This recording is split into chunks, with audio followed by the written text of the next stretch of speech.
আজকে লেকচারে আমরা কিছু সংজ্ঞা টাইপ জিনিসগুলো দেখবো, পরবর্তী লেকচারে আমরা আরো ডেপথে যাব। আজকে আমরা যে সংজ্ঞা টাইপ গুলো জিনিস দেখবো তার মধ্যে এক নাম্বারে আছে হোয়াট ইজ ইলেকট্রিক চার্জ।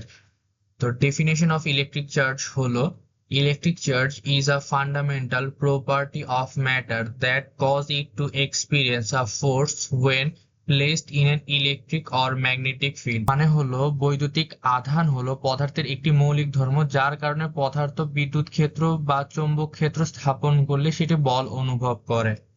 বিষয়টা বুঝতে পেরেছো? এখানে তেমন একটা বোঝার কিছু নেই, এটা তো ডেফিনেশন, এটা ঠাটা মুখস্থ করতে হয়। আচ্ছা, তারপরে টাইপ অফ চার্জ, মানে চার্জ কত প্রকারের হয়। চার্জ আমরা ছোটবেলা থেকে জানি দুই প্রকারের হয়, একটা হলো পজিটিভ চার্জ এন্ড একটা হলো নেগেটিভ চার্জ। একটা ইম্পর্টেন্ট জিনিস হলো লাইক চার্জ, মানে সমধর্মী চার্জ, যেমন positive positive and negative negative charge যদি আমরা কাছাকাছি আনি তাহলে তারা রিপিল মানে হলো বিকর্ষণ করে, এই রিপিল মানে হলো বিকর্ষণ করে। Unlike charge positive and negative attract each other, অর্থাৎ আমরা যদি একটা পজিটিভ চার্জ এবং একটা নেগেটিভ চার্জকে কাছে আনি তাহলে তারা একে অপরকে আকর্ষণ করবে, অর্থাৎ নিজের দিকে টানবে। এটাকে যদি আমরা বোঝাই, দেখো এখানে যদি আমরা একটা নেগেটিভ চার্জ দিই আর এখানে একটা যদি আমরা পজিটিভ চার্জ বসাই তাহলে এই দুইটা হলো একে অপরকে আকর্ষণ করবে। বাট এখানে যদি আমরা একটা নেগেটিভ চার্জ বসাই এন্ড এখানেও একটা নেগেটিভ চার্জ বসাই তাহলে পরস্পর পরস্পরকে বিকর্ষণ করবে।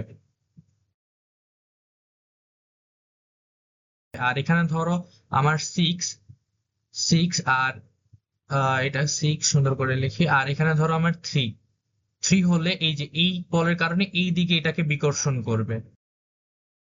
ইলেকট্রন ফ্লো এর উপর নির্ভর করে তিন প্রকারের ম্যাটেরিয়াল পাওয়া যায়, একটা হলো কন্ডাক্টর, একটা হলো ইনসুলেটর এন্ড আরেকটা টাইপ হলো সেমিকন্ডাক্টর। চলো প্রথমে কন্ডাক্টর দিয়ে শুরু করি। কন্ডাক্টরের ডেফিনেশনটা কি বলে? The term conductor used for any material that will support a generous flow of charge when voltage is applied across its terminal। এখন এই লাইনটা দ্বারা কি বোঝাচ্ছে, এই লাইনটাকে যদি আমরা সুন্দর করে বোঝাতে চাই তাহলে দেখো, এইটা ধরো একটা ম্যাটেরিয়াল নিলাম, এই যে একটা ম্যাটেরিয়াল। এখন এই ম্যাটেরিয়ালটার এই দুই প্রান্তে, টার্মিনাল মানে শেষ দুই প্রান্তে যদি আমরা ভোল্টেজ অ্যাপ্লাই করি, এই যে এইভাবে পজিটিভ এন্ড নেগেটিভ প্রান্ত ব্যাটারির দিলে এখানে একটা ভোল্টেজ অ্যাপ্লাই হবে, এই যে এখানে আছে ভি, এখানে ব্যাটারির পজিটিভ আর এখানে ধরি ব্যাটারির নেগেটিভ প্রান্ত। এটা এভাবে যদি ধরি তাহলে যে the term conductor used for any material that will support generous flow of charge when voltage is applied। এই যে যখন ভোল্টেজ অ্যাপ্লাই করা হয় তখন যে ম্যাটেরিয়ালের মধ্যে দিয়ে ইলেকট্রন সহজে বা সাবলীল ভাবে পার হতে পারে কোনো বাধা ছাড়া, সেটি হলো কন্ডাক্টর।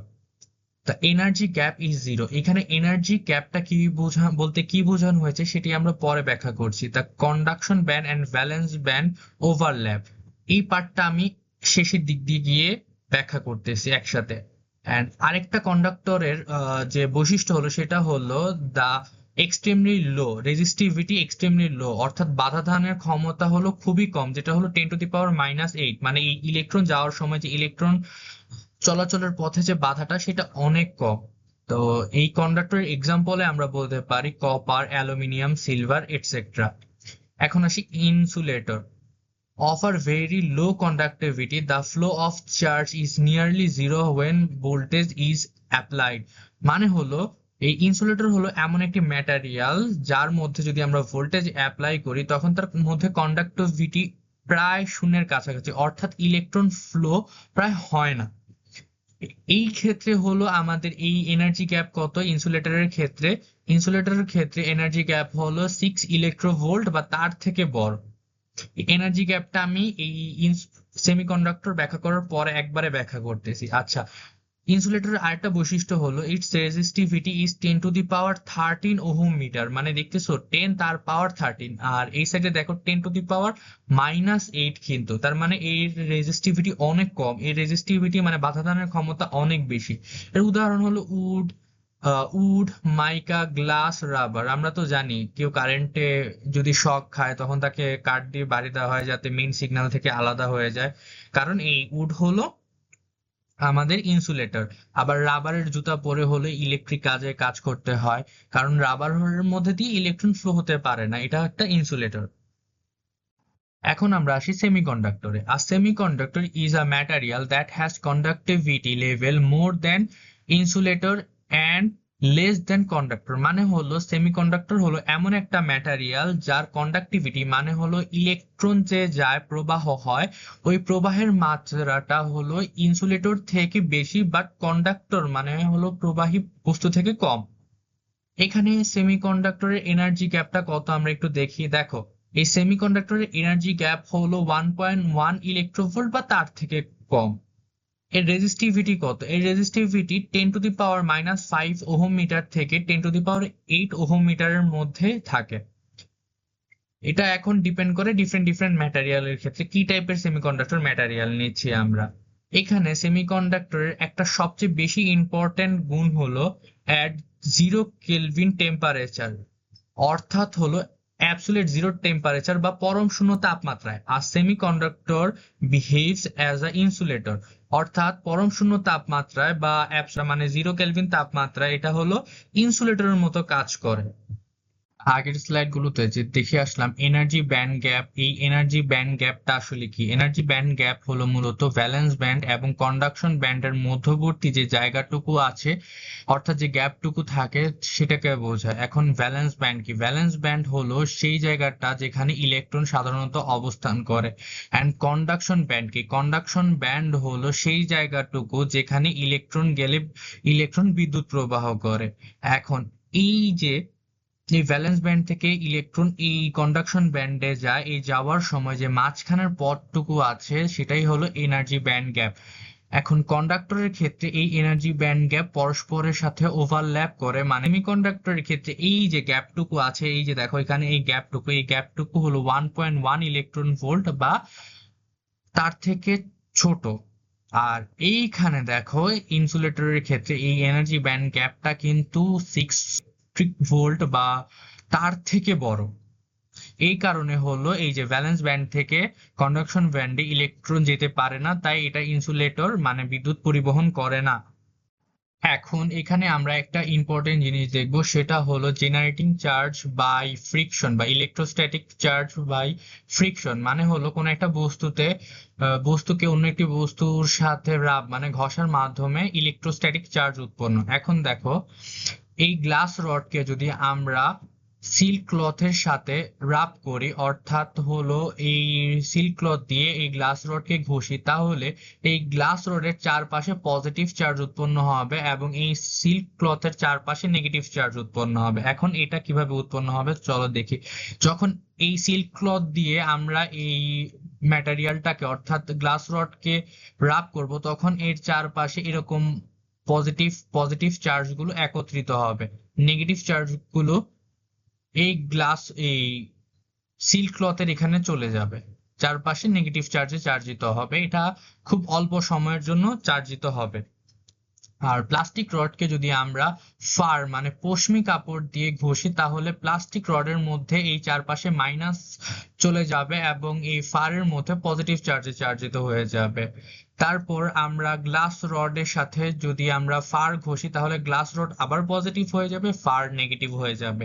কিন্তু প্লাস্টিকের সাথে ঘষলে কিন্তু ফার পজিটিভ থাকে। এখন রাবারের সাথে যদি আমরা ফার তাহলে আমরা ফারের মধ্যে পজিটিভ চার্জ পাবো এবং রাবারের মধ্যে নেগেটিভ চার্জ পাবো। যদি ঘষি সেক্ষেত্রে আমরা দেখব যে এই কম্প বা চিরুনিটা নেগেটিভ চার্জে চার্জিত হবে এবং এই চুল যেটা সেটা পজিটিভ চার্জে চার্জিত হবে। এইটা আমরা রেগুলার ডেতে কিভাবে চেক করতে পারি? ধরো খুব ছোট ছোট কাগজের টুকরো, যদি টেবিলের উপরে নেই, ধরি এই যে এরকম ছোট কাগজের টুকরো, একদম ছোট ছোট কাগজের টুকরো, খুবই ছোট, সেটাকে আমরা তারপরে যদি এই চিরুনি দিয়ে আমরা চুল ঘষার পরে এই চিরুনিটাকে ছোট কাগজের টুকরোর উপরে নিয়ে যাই, তখন আমরা দেখব এই কাগজের টুকরোগুলো এই চিরুনির সাথে এই যে এই সাইড বরাবর লেগে যাওয়ার চেষ্টা করতেছে, কারণ এটা হলো পজিটিভ চার্জে চার্জিত। এর স্লাইডে আমরা দেখেছি আমরা ইলেকট্রোস্ট্যাটিক চার্জ কিভাবে উৎপন্ন করতে পারি একটি ম্যাটেরিয়ালের মধ্যে অর্থাৎ কন্ডাক্টরের মধ্যে। যেমন আগের স্লাইডে আমরা প্লাস্টিক রডের সাথে ফারকে যখন ঘষলাম তখন প্লাস্টিক রডে নেগেটিভ চার্জের উৎপন্ন হয়েছে, এটা যেটা হলো ইলেকট্রোস্ট্যাটিক চার্জ বলে। এখন আমরা দেখব ইলেকট্রোস্ট্যাটিক ইন্ডাকশন।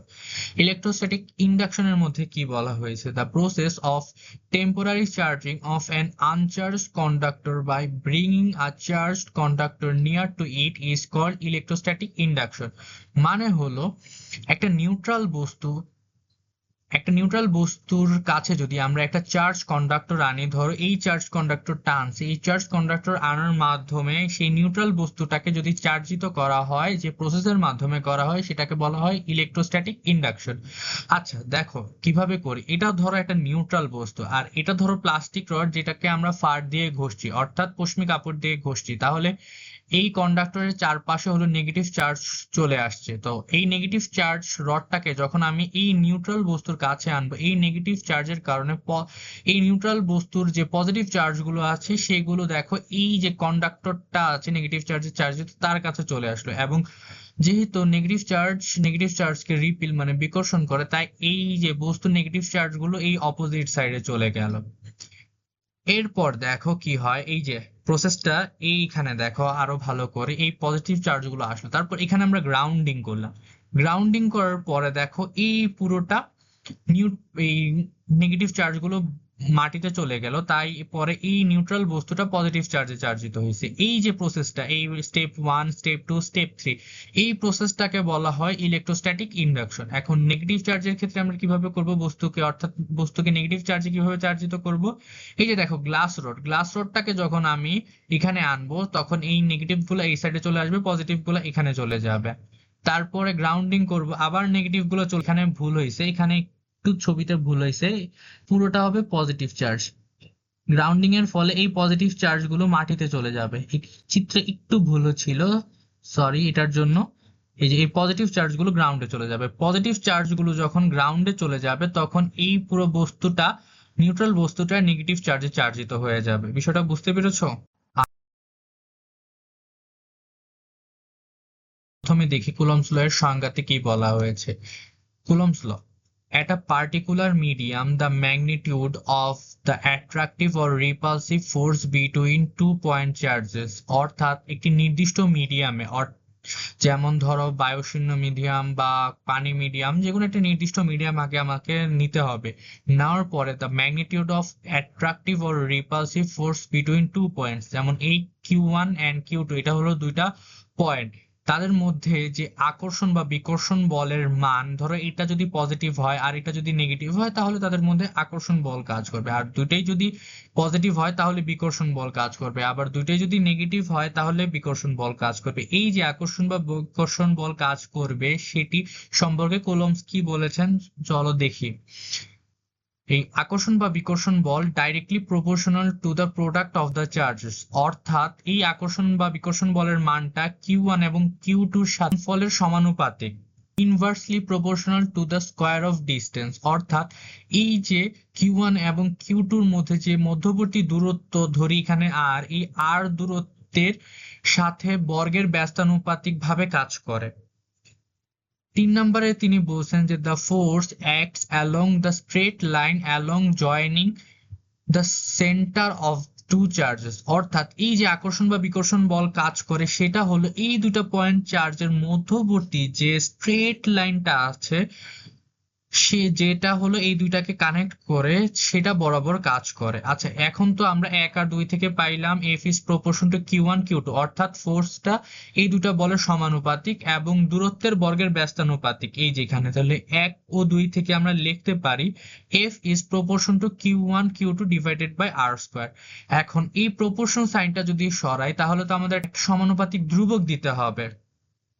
এই যে এই ধ্রুবকটা হলো সমানুপাতিক ধ্রুবক কে, এই সমানুপাতটা তোলার জন্য আমরা এই সমানুপাতিক ধ্রুবক কে দিই।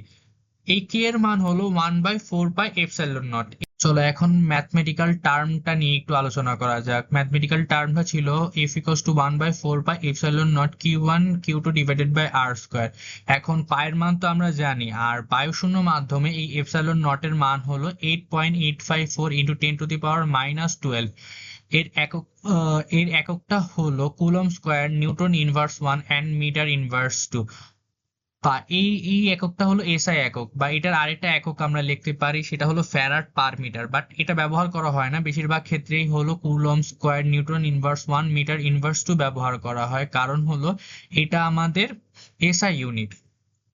এখন আমরা যদি দেখি এই যে এপসাইলন নটের মানটা আমরা এখানে বসাই, তাহলে যে এই কে এর মানটা আসে সেটা হলো 9 × 10⁹ newton metre square divided by coulomb inverse 2। এখন যদি আমাদের বায়ুশূন্য মাধ্যম না বলে অন্য কোনো মাধ্যম বলে, সেই ক্ষেত্রে কিন্তু আমাদের আর এখানে এপসাইলন হবে না, এপসাইলন নট হবে না। সেই ক্ষেত্রে আমাদের এখানে এপসাইলন বসাতে হবে, এবং তখন এপসাইলনের মান যেটা থাকবে সেটা বসিয়ে আমাদের ক্যালকুলেশন করতে হবে।